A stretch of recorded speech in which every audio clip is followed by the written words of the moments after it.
कहाँ खो गई तुम? गांव में कॉलेज नहीं था, इस कारण पढ़ने के लिए मैं शहर आया था। यह किसी रिश्तेदार का एक कमरे का मकान था, बिना किराए का था। आसपास सब गरीब लोगों के घर थे और मैं अकेला था। सब काम मुझे खुद ही करने पड़ते थे, खाना बनाना, कपड़े धोना, घर की साफ सफाई करना। कुछ दिन बाद एक गरीब लड़की अपने छोटे भाई के साथ मेरे घर पर आई। आते ही सवाल किए, तुम मेरे भाई को ट्यूशन करा सकते हो क्या? मैंने कुछ देर सोचा, फिर कहा नहीं। उसने कहा क्यों? मैंने कहा टाइम नहीं है, मेरी पढ़ाई डिस्टर्ब होगी। उसने कहा बदले में मैं तुम्हारा खाना बना दूंगी। शायद उसे पता था कि मैं खाना खुद पका कर खाता हूँ। मैंने कोई जवाब नहीं दिया तो वो और लालच देकर बोली, बर्तन भी साफ कर दूंगी। अब मुझे भी लालच आ ही गया। मैंने कहा कपड़े भी धो दो तो पड़ा दूंगा। वो मान गई। इस तरह से उसका रोज घर में आना जाना होने लगा। वो काम करती रहती और मैं उसके भाई को पढ़ा रहा होता। ज़्यादा बात नहीं होती। उसका भाई 8वीं कक्षा में था, खूब होशियार था। इस कारण ज़्यादा माथापेची नहीं करनी पड़ती थी। कभी कभी वो घर की साफ सफाई भी कर दिया करती थी। दिन गुजरने लगे। एक रोज वो शाम को वो मेरे घर आई। वो उसके हाथ में एक बड़ी सी कुल्फी थी। मुझे दी तो मैंने पूछ लिया, कहाँ से लाई हो? उसने कहा घर से। आज बरसात हो गई तो कुल्फियाँ नहीं बिकी। इतना कहकर वो उदास हो गई। मैंने फिर कहा, मगर तुम्हारे पापा तो समोसे कचौरी का ठेला लगाते हैं। उसने कहा वो सर्दियों में समोसे कचौरी और गर्मियों में कुल्फी का ठेला लगाते हैं, और आज बरसात हो गई तो कुल्फी नहीं बिकी। मतलब ठंड के कारण लोग कुल्फी नहीं खाते? ओह! मैंने गहरी सांस छोड़ी। मैंने आज उसे गौर से देखा था।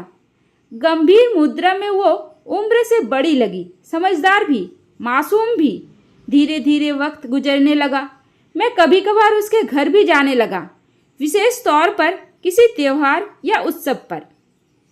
कई बार उससे नजरें मिलती तो मिली ही रह जाती, पता नहीं क्यों। ऐसे ही समय बीतता गया। इस बीच कुछ बातें मैंने उसकी भी जान ली कि वो बूंदी बांधने का काम करती है। बूंदी मतलब किसी ओढ़नी या चुनरी पर धागे से गोल गोल बिंदु बनाना। बिंदु बनाने के बाद चुनरी की रंगाई करने पर डिजाइन तैयार हो जाती है। मैंने बूंदी बांधने का काम करते हुए उसे बहुत बार देखा था। एक दिन मैंने उसे पूछ लिया, ये काम तुम क्यों करती हो? वो बोली, पैसे मिलते हैं। क्या करोगी पैसे का? इकट्ठे करती हूँ। कितने हो गए हैं? यही कोई 6-7 हज़ार। मुझे 1000 रुपये उधार चाहिए, जल्दी लौटा दूंगा। मैंने मांग लिए। उसने सवाल किया, किस लिए चाहिए? कारण पूछोगी तो रहने दो। मैंने मायूसी के साथ कहा। वो बोली, अरे मैंने तो ऐसे ही पूछ लिया, तू मांगे तो सारे दे दूँ। उसकी ये आवाज़ अलग सी जान पड़ी, मगर मैं उस वक्त कुछ समझ नहीं पाया। पैसे मिल रहे थे, उन्हीं में खोकर रह गया। एक दोस्त से उधार लिए थे, कमबख्त 2-3 बार मांग चुका। एक रोज़ मेरी जेब में गुलाब की टूटी पंखुड़ियाँ निकली, मगर तब भी मैं यही सोच कर रह गया कि कॉलेज के किसी दोस्त ने चुपके से डाल दी होगी। उस समय इतनी समझ भी नहीं थी। एक दिन कॉलेज की मेरी एक दोस्त मेरे घर आई कुछ नोट्स लेने के लिए, और वो मेरे घर के बाहर खड़ी थी और मेरे दोस्त को देखकर बाहर से ही तुरंत वापस घर चली गई, और फिर दूसरे दिन दोपहर में ही आ धमकी। आते ही कहा, मैं कल से तुम्हारा कोई काम नहीं करूँगी। मैंने कहा क्यों? काफ़ी देर तो उसने जवाब ही नहीं दिया। फिर धोने के लिए मेरे बिखरे कपड़े समेटने लगी। मैंने कहा, कहीं जा रही हो? उसने कहा, नहीं, बस काम नहीं करूँगी, और मेरे भाई को भी मत पढ़ाना कल से। मैंने कहा, अरे तुम्हारे 1000 रुपये कल दे दूँगा, कल घर से पैसे आ रहे हैं। मुझे पैसे को लेकर शंका हुई थी, इस कारण पक्का आश्वासन दे दिया। उसने कहा, पैसे नहीं चाहिए मुझे। मैंने कहा, तो फिर? मैंने आंखें उसके चेहरे पर रखी और उसने एक बार मुझसे नज़र मिलाई तो लगा हजारों प्रश्न हैं उसके आंखों में, मगर मेरी समझ से बाहर थे। उसने कोई जवाब ही नहीं दिया। मेरे कपड़े लेकर चली गई, अपने घर से ही धोकर लाया करती थी। दूसरे दिन वो नहीं आई, ना उसका भाई आया। मैंने जैसे तैसे खाना बनाया, फिर खाकर कॉलेज चला गया। दोपहर को आया तो सीधा उसके घर चला गया, ये सोचकर कि कारण तो जानूं काम नहीं करने का। उसके घर पहुंचा तो पता चला कि वो बीमार है। एक छप्पर में चारपाई पर लेटी थी। अकेली घर में उसकी मम्मी थी जो काम में लगी थी। मैं उसके पास पहुंचा तो उसने मुंह फेर लिया करवट लेकर। मैंने पूछा, दवाई ली क्या? नहीं, छोटा सा जवाब दिया बिना मेरी तरफ देखे। मैंने कहा, क्यों नहीं ली? उसने कहा, मेरी मर्जी, तुझे क्या? मुझसे नाराज क्यों हो ये तो बता दो। तुम सब समझते हो, फिर मैं क्यों बताऊं? कुछ नहीं पता, तुम्हारी कसम, सुबह से परेशान हूं, बता दो। नहीं बताऊंगी, जाओ यहाँ से। इस बार आवाज़ रोने की थी। मुझे जरा घबराहट सी हुई। डरते डरते उसके हाथ को छूकर देखा तो मैं उछल कर रह गया। बहुत गर्म था। मैंने उसकी मम्मी को पास बुलाकर बताया। फिर हम दोनों उसे हॉस्पिटल ले गए। डॉक्टर ने दवा दी और एडमिट कर लिया। कुछ जांच वगैरह होनी थी क्योंकि शहर में 1-2 डेंगू के मामले आ चुके थे। मुझे अब चिंता सी होने लगी थी। उसकी माँ घर चली गई उसके पापा को बुलाने। मैं उसके पास अकेला था। बुखार जरा कम हो गया था। वो गुमसुम सी लेटी थी। मैंने उसके चेहरे को सहलाया तो उसके आंखों में आंसू आ गए और मेरे भी। मैंने भरे गले से पूछा, बताओगी नहीं?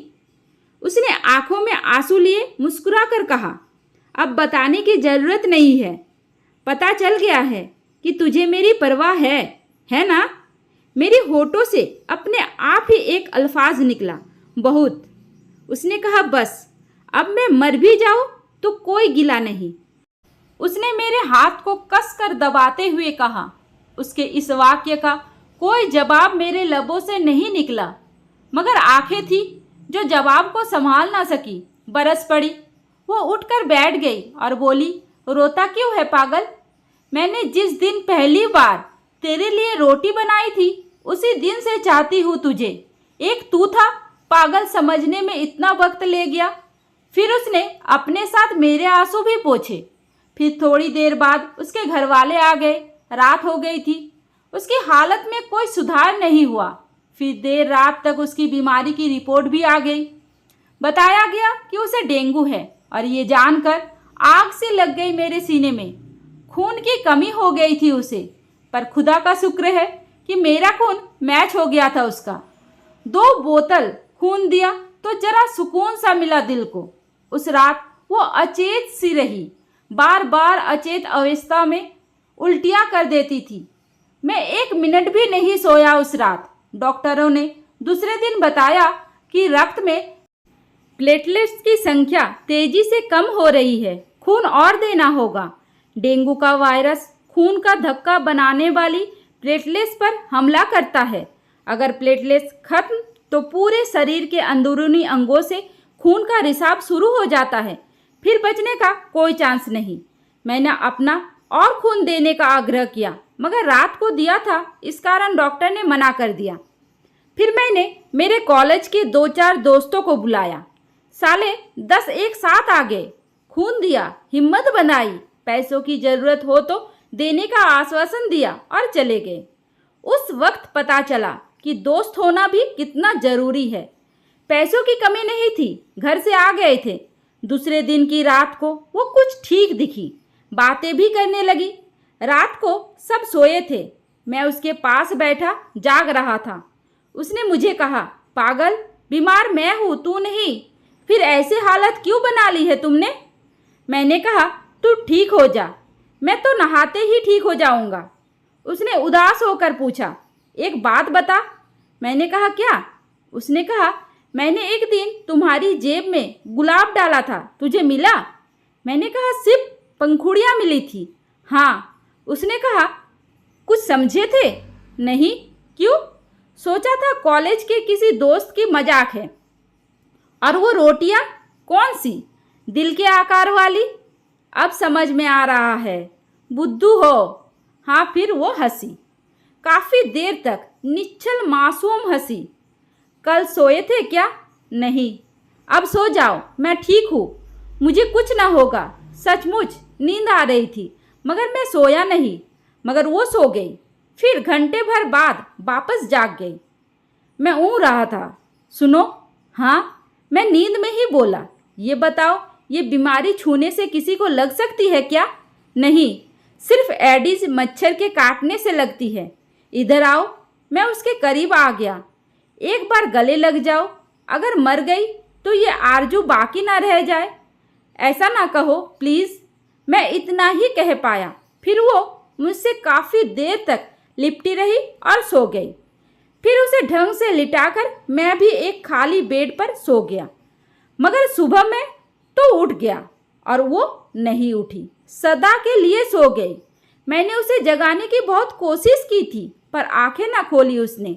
वो इस संसार को मुझे छोड़कर इस दुनिया से जा चुकी थी, मुझे रोता बिलखता छोड़कर। ये कहानी एक सच्ची कहानी पर आधारित है। इस कहानी के बारे में आपका क्या राय है, मुझे कमेंट करके ज़रूर बताइए। उम्मीद करती हूँ आपको हमारी कहानी पसंद आई होगी। कहानी पसंद आई है तो वीडियो को लाइक करें, चैनल पर नए हैं तो चैनल को सब्सक्राइब करें, और हाँ, नोटिफिकेशन बेल को ज़रूर दबाएं ताकि अगली अपडेट सबसे पहले आपको मिले। धन्यवाद।